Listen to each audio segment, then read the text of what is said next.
Welcome everyone to the 2022 version of Not So Well Known RSP Strategies.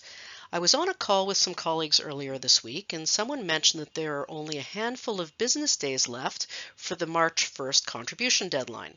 Now, generally speaking, I don't care about these things because I don't sell any products, and I encourage clients to make RSP contributions year-round because it's typically part of a tax strategy. But there are a few nuggets that surprise clients each and every time I mention them, and I'm going to talk to you about them today.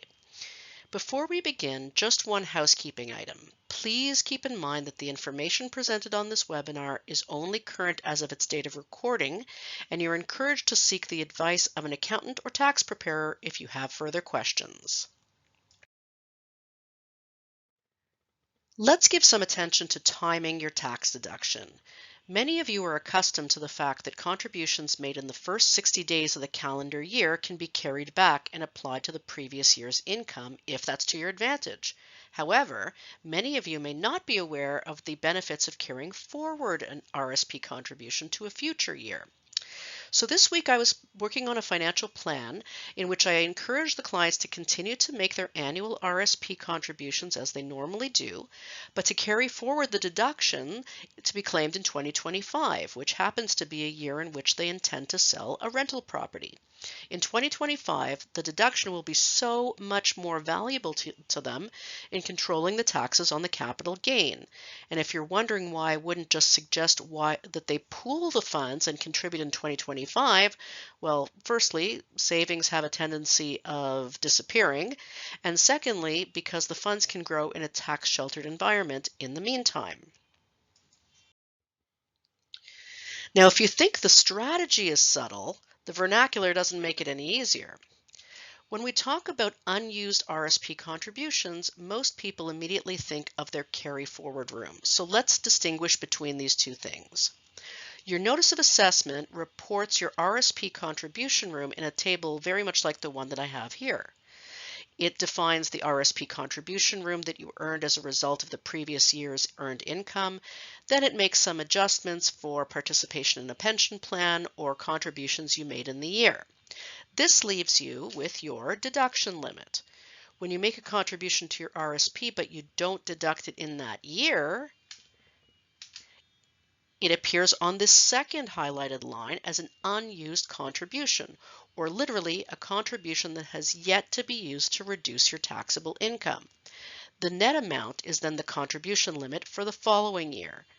When I review clients' notices of assessment as part of my preparations for our meetings, very often I'll find that one client may not have deducted contributions that they've made in the past when they thought they had, or worse yet, they may have over-contributed, which can lead to interest and penalties. To determine if it's an over-contribution, the very last line of this table would appear negative. Moving on, it's always interesting to me how government policies evolve over time. This is particularly true of the spousal RSP. Starting again with the basics, spousal RSPs were popular when it was common for one spouse to be the primary income earner and would accumulate RSP contribution room, while the other spouse perhaps earned significantly less with much less RSP contribution room. The unevenness of the tax burden during their working years would then continue in retirement because the higher income earner would usually have a much larger RSP, resulting in higher taxation during retirement also. Spousal RSPs allowed couples to make contributions in the most favorable way possible. Contributions and deductions in the hands of the higher income earner, and withdrawals and tax reported in the hands of the lower income earner. Et voila, a tax strategy is born. Since the advent of retirement income splitting rules, though, spousal RSPs aren't needed to affect the equalization of incomes in retirement, but they do still have some uses. So you might ask, are spousal RSPs still worthwhile? Well, in some cases. Specifically, when income splitting on a tax return, the maximum amount that you can split for tax purposes is 50% of the amount withdrawn. On the other hand, spousal RSP withdrawals allow 100% of the withdrawal to be taxed in the hands of the lower income spouse. In cases with a spouse with very little other income, this could be incredibly valuable. Secondly, as you may know, at age 71, your RSP is converted to a RIF and can no longer accept contributions. So what do you do if you're still a high income earner, you're still working, and you have no RSP contributions to deduct? Well, you can still make a contribution to a spousal RSP if your spouse is under age 71. At 71, your younger spouse is going to have to do the same thing that you did, which is convert the RSP to a RIF. But in the meantime, you could be enjoying a very vital tax deduction, even though you can't make RSP contributions for yourself.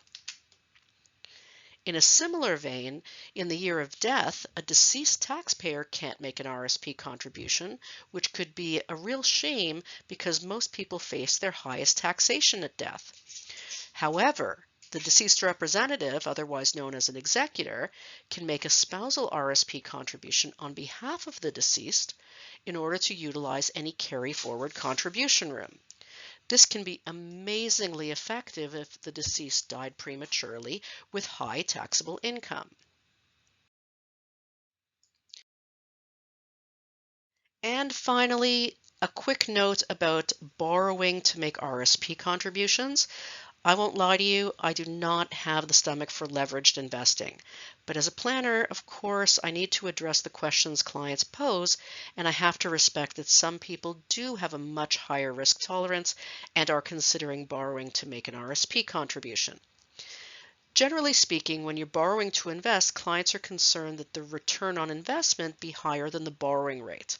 This doesn't need to be an issue with borrowing for an RSP contribution because the investment return is typically in the form of tax savings, which can be many, many multiples of the borrowing rate.